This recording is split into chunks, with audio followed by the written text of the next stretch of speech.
Out in my totally as always Tubular gamers, we're back with another video.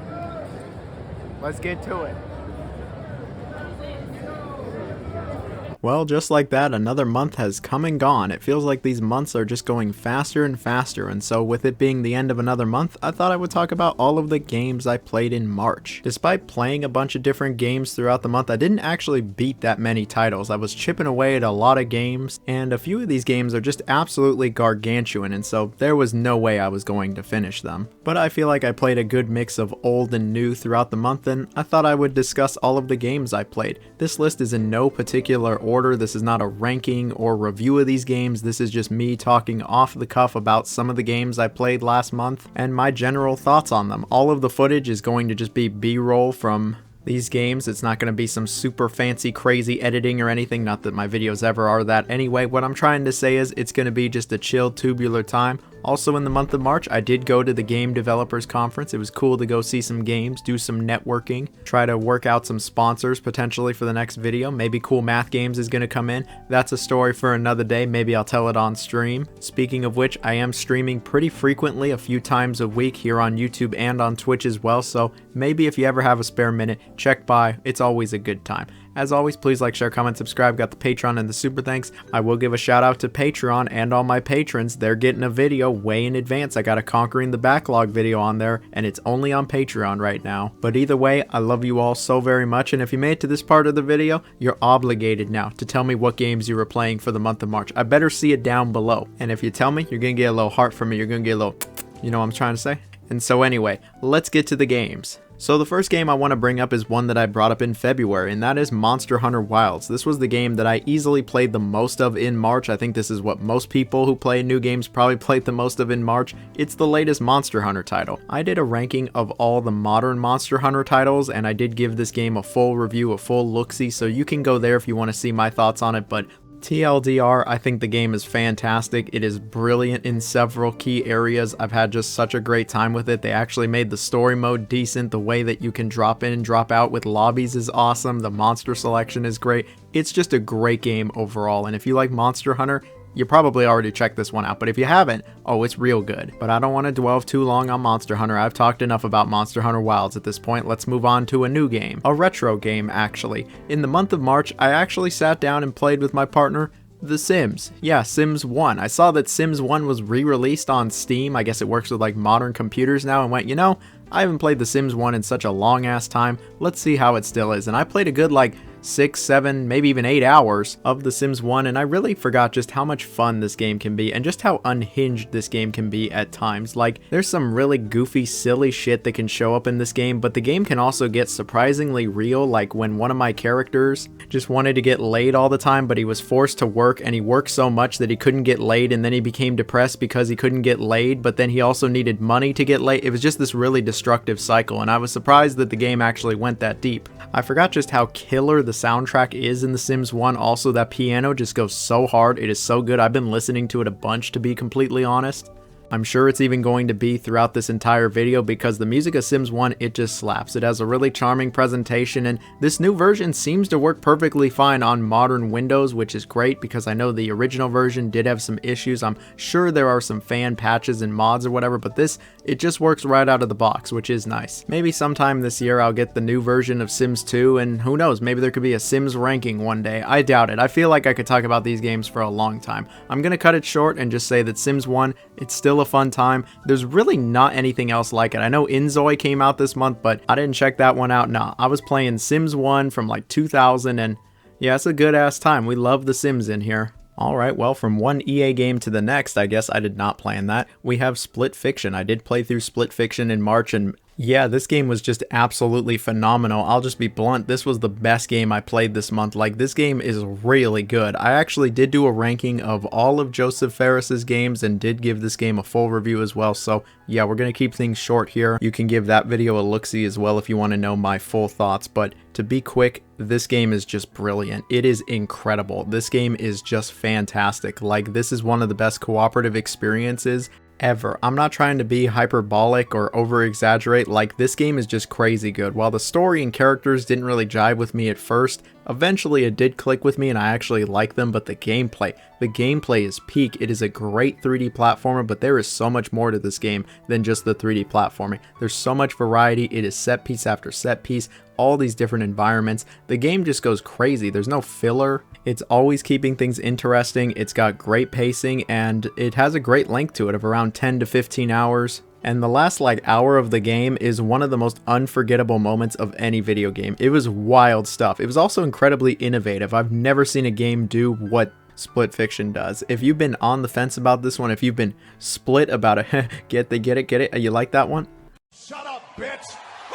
Yeah, needless to say, the game is worth getting and it was just an incredible experience. So one game I had the pleasure of playing a little bit of in March was the new Atelier game, Atelier Yumiya. Koei Tecmo was nice enough to provide me with a review code with this one, and I really wanted to check it out because I've never really played any of the Atelier series. You know, I've played a bunch of the big mainstay JRPGs, but Atelier is a series I really don't know anything about. Unfortunately, I only played around an hour of this one. I just really need to put some time into it, but I thought I would bring it up here and say that I've started it. The main character's cute, and I think visually the game is actually pretty good. It looks considerably better than the last Atelier game I saw, which was Ryza 1. That game looked pretty budget. This actually does look nice. Now, even though I only put a bit of time into this, there was a fair amount of combat that I got to experience, and to be honest, I don't know how I feel about the combat. It seems really simple. You kind of just do attacks and press buttons and get out of the enemy rings. Maybe there's more to it. Maybe once some other party members show up, it gets a bit more complicated, but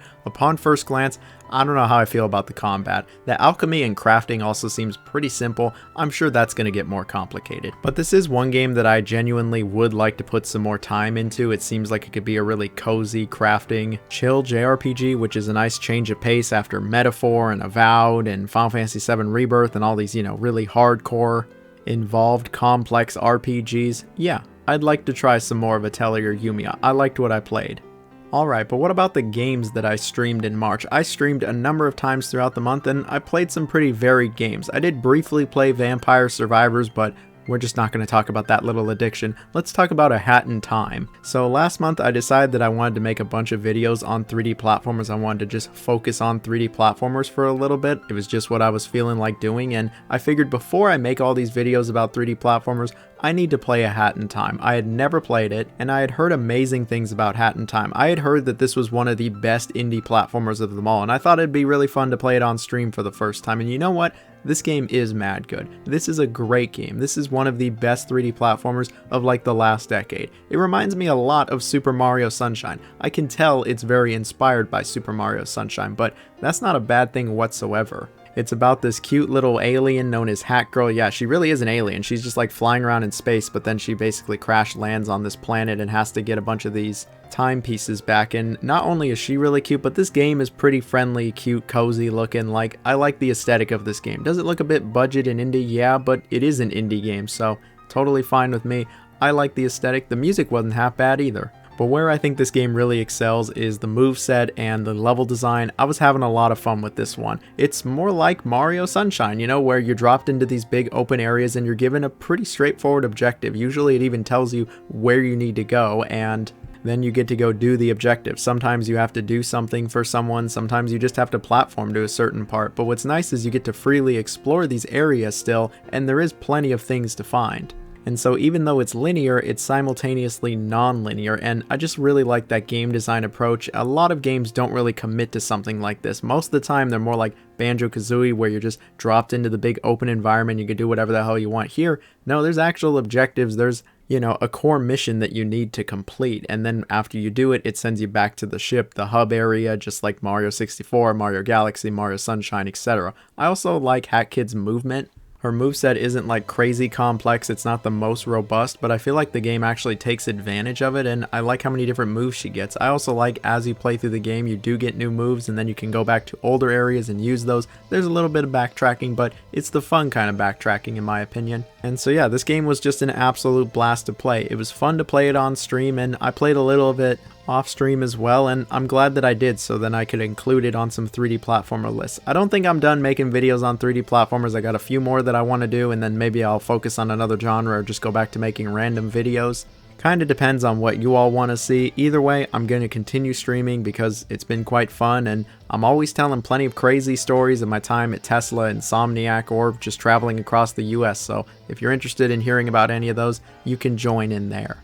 But Hat in Time wasn't the only retro game I streamed in March. I also streamed me playing Castlevania Symphony of the Night. I've been playing Castlevania for a few months now. I really do want to check out the whole series. It's been on my backlog forever, and I thought March was going to be the time I finally play through Symphony of the Night, so I started it on stream, and I've been playing it quite a bit offline as well, and I gotta say, this game is excellent. I had heard for many, many years that the game was great, but I just have never played it. It's just one of those few games, one of those classics that I just have no experience with whatsoever, and now I do, and it's great. I can say that the game has actually aged remarkably well. Not only does it control and look great, but just the overall game design is pretty timeless. Like, this feels like a modern day Metroidvania in many aspects. It's almost like the genre hasn't changed all that much. This game really set the blueprint for Metroidvanias, and it's still very playable today. The combat feels nice, the sense of exploration is just absolutely phenomenal. I really got nothing but good things to say about Symphony of the Night, except the stupid clock puzzle. That was just ridiculous. I actually kind of had to look that up because I was like, what do I do in this clock room? There's something that's going to happen. You're just supposed to wait for like a minute. What is this, Simon's Quest? Anyway, the music is really good, the story's intriguing, I like Alucard's moveset, and I can tell why the game is so replayable, why so many people like speed running the game. There's just a lot of secrets to this game, and yeah, it's a really enjoyable time. I haven't finished it yet. It doesn't seem like it's that long, so I'm probably well past the halfway mark, but it has been a damn good time. This game is just a certified classic through and through. Really great time. I understand now why so many people wanted me to play this, why so many people have said for years and years and years that this is a must play. Yeah, it really is, especially if you like Metroidvanias. I don't know if it's my favorite Castlevania game ever, I still haven't finished it yet, but it's certainly up there as one of my favorites with like Super Castlevania 4. It's been a great time. I hope I finish it in April, and I also want to start Aria of Sorrow. So maybe next month you'll hear me gushing about that one, assuming it's just as good as Symphony of the Night is. I love the last two GBA games, and I love Symphony of the Night. Yeah, I expect to like Aria of Sorrow as well. But I also did stream some new releases. Even though I was at the Game Developers Conference, a week later I did stream my first few hours with Assassin's Creed Shadows. I have played a few more hours offline, and I do have to give a shout out to Ubisoft. They did hook me up with the game, they didn't sponsor me, they didn't pay me, they didn't take me anywhere. I would have been happy with all that, but they really just sent the game. I assure you, it was just the game they sent. And a number of people have asked me how I feel about AC Shadows after that time with it. I feel like at this point I've put a sufficient amount of time into it to either recommend or not recommend the game. I'll just say that while I've been enjoying my time with AC Shadows, if you're somebody who is sick of open world games, sick of Ubisoft games, or Assassin's Creed, you're not going to like this one. It really kinda is just more of the same.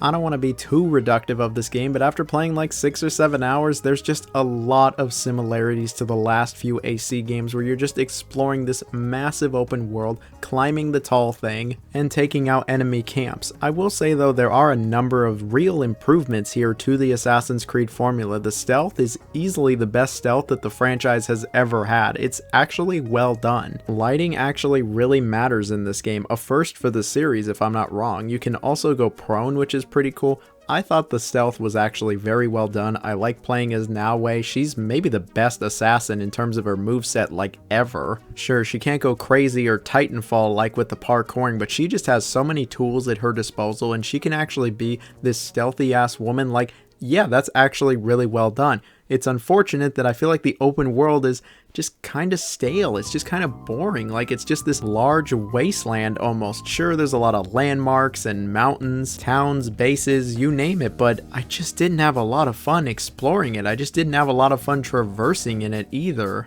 And I thought the side content that I engaged with just wasn't all that great either. The story wasn't really captivating me too much either, for being completely honest here. I mean, it was just kind of there. I didn't really feel anything. Maybe I haven't put enough time into the game. Maybe I'll feel something 20, 30 hours in, but as of right now, it's just kind of okay for me. You barely even see Yasuke in the first 10 hours, and when you're Yasuke, yeah, you wreck shit. His combat was fine, but I haven't really seen enough of him or his gameplay to form a real opinion, so I'm just going to stay neutral on that. I'll just say that as things stand, I think Shadows is a good game, but it certainly doesn't reinvent the Ubisoft wheel, and as somebody who's played way too many Ubisoft games, I'm just kind of tired of the formula, if we're being real. I'll never be tired of that Assassin's Creed social media though. Like that, I could watch that shit all day, and if you know, you know. So from the huge open world title to the smaller game, I also played Atomfall this month. This was my longest stream. I think I played like 6 hours straight, and I actually did beat the game offline the next day, and I gotta say, Atomfall was surprisingly good. This one was developed by Rebellion, the people who make Sniper Elite, and it's pretty rare when they don't make a Sniper Elite game these days, but I actually think this one is pretty solid. A lot of people have been saying, is it like Fallout? Is it anything like Fallout? I'm gonna just put it out there, this game is nothing like Fallout at all. It might kinda look like Fallout at times, but it is way more like Stalker and Sniper Elite than anything else. I actually really like Atomfall's story, I like the world, I like the mystery, and I like how it approaches the narrative. I thought that was actually really cool. The world's really interesting, and solving the mystery, I thought it was a good time. I also really like how this game tackles progression. I don't think I've ever seen a game do this, where instead of just an NPC giving you an objective or a mission, or sometimes several NPCs giving you missions, this game has leads instead, and you get these from all sorts of things. Sometimes it's talking to somebody, sometimes it's finding a note, sometimes shit literally just happens right in front of you, and the game doesn't tell you what the main objective is. It doesn't tell you what the golden path is.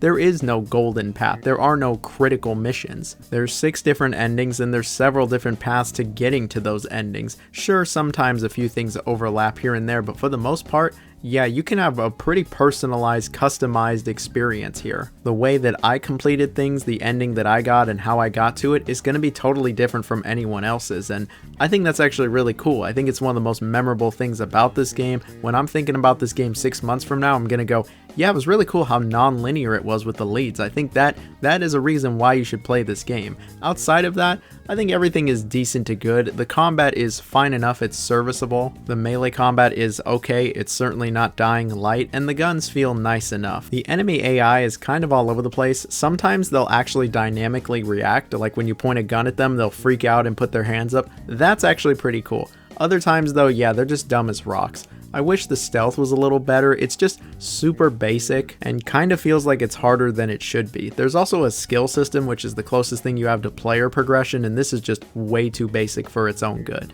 Something that I did like about Atomfall was also its size and scope. Yes, this is a $50, $60 game or whatever, but it is on Game Pass, but it's not a 30, 40, 50 hour long game. The game is around the 10 to 12 hour mark, and all of the areas are pretty small. There's no fast travel, and the game really wants you to actually learn these maps. You're going to know them all like the back of your hand by the time you're done with the game, and I just really enjoyed going through these areas. I thought this was a neat little experience. Look, it's not going to be no Game of the Year contender, but this is a solid, underrated AA game that is totally not going to get the attention it deserves. If you're someone that likes the Stalker games or you like Sniper Elite, I think this is a must play. It's not going to take an eternity either. You'll be able to beat it in a weekend, no problem. I beat it in a weekend. And I think that thanks to the game's endings, it's actually somewhat replayable as well. Look, it's not the best game I played all month, but it was a pretty good time. But I also did stream one more game in the month of March, and that was First Berserker Khazan. And all I gotta say, man, is this is the hardest game I've played in 2025, and I would be surprised if a game releases this year that's harder than this. This game is not fucking around at all. If you're unfamiliar with this one, it is a Souls-like set in the Dungeon Fighter Online universe, and yeah, it is a tough-ass Souls-like. In terms of its feel, it actually does feel really nice. I think the combat is pretty good in this game. Where it was just wiping the floor with me though is the bosses. I played around 5 or 6 hours of this game, and while I wasn't struggling like at all with these levels, which were decently designed, the moment the bosses show up, this game just becomes a different beast entirely. Like, I was genuinely shocked with just how hard some of these bosses are, particularly the stupid lizard fucker known as Viper. I was on him for like 2 hours. It was ridiculous. I'm not very good at these games, I'll be the first to admit it, but I'm persistent. But holy shit, this guy kicked my ass so many times. I finally beat him, only to find out that he's a second phase and you need to do the whole thing in one go, and I was just like, you have got to be shitting me. And so yeah, this is just a really challenging, punishing game that I think a lot of people are not going to get very far in. As for the rest of the game, like I said, it seems pretty good. The presentation is nice, the voice acting, what little is there, is actually solid, the story's interesting enough. I want to see what happens to Khazan, but like shit, it was so hard. I beat Viper pre-patch on the normal difficulty and it took me like 2 hours to beat him. There's no way the game doesn't get harder. I'm sure the game is only going to get more and more difficult, and yeah, I'm probably just going to eventually put it on easy because I don't have all the time in the world and this game was just starting to piss me off, to be honest. What I played of it I liked, but geez Louise, I don't know who Louise is, but if they play this game and they're not good at Souls-likes, they're not going to get anywhere. This is really for like only the most hardcore of Souls-like players, and I wouldn't be surprised if by the time I beat this, assuming I actually beat it and get all the way through it, it's one of the hardest games I've ever beaten. Like, it really was that hard. But anyway, I'll stop complaining about the difficulty and move on to the next game. Those were all the games that I streamed, but I did play a few more retro games throughout the month. I actually sat down and played through Conquer Live and Reloaded. It had been many years since I played Live and Reloaded, and I was really just feeling some Conquer. I really just wanted to play Conquer again. This is one of my favorite games of all time, and playing through it again, it just reaffirmed it. Like, this game is just kind of goated. Sure, it does have some serious issues, and there are plenty of annoying, frustrating sections to this game, but it's just so good. I love the characters, the story's great, it's hilarious, it's so out of pocket, and I've just never seen a game so obsessed with poop. All these years later, not one game has come close to this game in terms of how much poop is there. And while I know Live and Reloaded isn't everybody's favorite way to play this game, I think it probably is the best way still. Look, a tiny bit of censorship isn't going to negate the just major gameplay improvements that Live and Reloaded bring. The shooting is significantly better, the difficulty is a lot more balanced, it's better paced, it's just a better experience. And the game still looks incredible. This is easily the best looking original Xbox game. It just looks phenomenal. The character models, the fur, oh, it goes so hard. The environments, the lighting, it's all really great stuff. I've also played through Conker's Bad Fur Day like 5 times at this point, so I could beat it pretty quick. I finished this one in like 6 or 7 hours in a weekend, and yeah,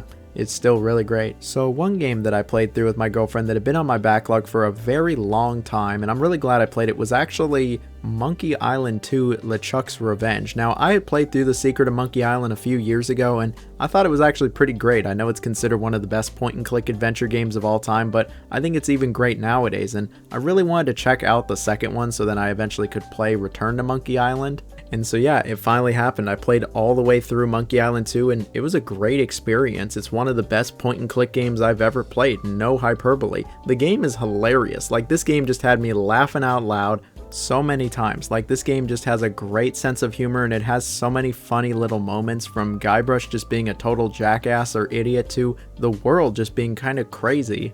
I love the characters, the story, and the ending is pretty wild in this game. I absolutely did not see that coming whatsoever. When it comes to the actual gameplay, it is your standard 90s point and click game, and I gotta say, it's not amazing in that sense. Some of the puzzles are just absolutely ridiculous in this game. I have no idea how you're supposed to beat this game without a walkthrough. Like, I wouldn't even attempt. A lot of these puzzles are just straight up nonsensical. They are all over the place. They are totally ridiculous. But with a walkthrough, it's a lot more manageable, and I did figure out a few things here and there on my own, but I needed some serious help, and I'm not afraid to admit it. It is worth mentioning that I played the remake of this game, the special edition that came out in like 2010, and this is immediately one of the best remakes I've ever seen to a video game. I love how you can switch between the original graphics and the new graphics at any time and see all of the improvements. Like, it is really cool. The original game looked great and all, but this remake, oh, it looks so nice. The music is really nice. The interface is way better than the originals. And it truly is like the best way to play Monkey Island 2. I know it seems a bit random. Why the hell are you playing like this game from the early 90s? Well, I want to play like all of the classics, man. I love my point and click games. I love narrative based games, and this game is a great narrative, and I really enjoyed my time with it. Now that I've played the first two, I can't wait to play Return to Monkey Island. I genuinely really do want to play that game. It looks beautiful. I hope when I talk about April, I can talk about Return to Monkey Island. So that was fun. And to round things out, I've got 2 early access titles that I tried in the month of March. The first one is Wreckfest 2, and I do want to give a shout out to THQ Nordic for hooking me up with this one. I was excited for it. I love the original Wreckfest, one of my favorite driving games ever, and this game, I think it's going to be incredible. at some point. In its current early access state, while they nailed the driving, the feel, and the destruction, there just isn't a lot of content to this one. I played a little bit of the single player, but there's really not much to it. It is very bare bones. The multiplayer is where it's at. The online multiplayer is actually pretty fun. Unfortunately, it seems like my video file got corrupted, so I can't really show any of it, but trust me, the multiplayer online was pretty wild. People were just going rogue, driving the wrong way on the side of the road, just trying to smash into you and take you out, and the usernames had me laughing my ass off. If anything, Wreckfest 2 in its current state is a bit more of a pre-order than an actual purchase. Like, yeah, you can have like an hour or two of fun of it, but there really just isn't much to the game right now. What they focused on was clearly the destruction and the driving itself, which are great. Now they just need to put some content in. But nevertheless, I am excited for it. The other early access title I played in March was Midnight Murder Club. I do want to give a shout out to the publisher and 47 Communications for hooking me up with a review code. I was morbidly curious about this one, and I got a few of my friends to join me. We all played this game for like 2 hours, and to be honest, I'm pretty iffy about it. Like, I can see the vision. I can see this game becoming great, but it's just not there yet, and I don't know if it ever will be there. It's kind of hard to explain this game. It's basically PvP in a dark-ass house with Lethal Company-ass proximity chat. So yeah, there's plenty of funny, goofy moments, but there's also plenty of scary moments as well. But for the most part, it really is basically just deathmatch. There's a few other modes that show up here, but all you'll really be doing at the end of the day is deathmatch. You're in one map, this giant pitch black house. The only light you get in the game is from your flashlight, and so you'll be sneaking around in the dark trying to kill each other, and I just thought it was okay. What I really do like is that if one person gets this game, then 5 other people can join them for free. That is very consumer friendly and nice. It's just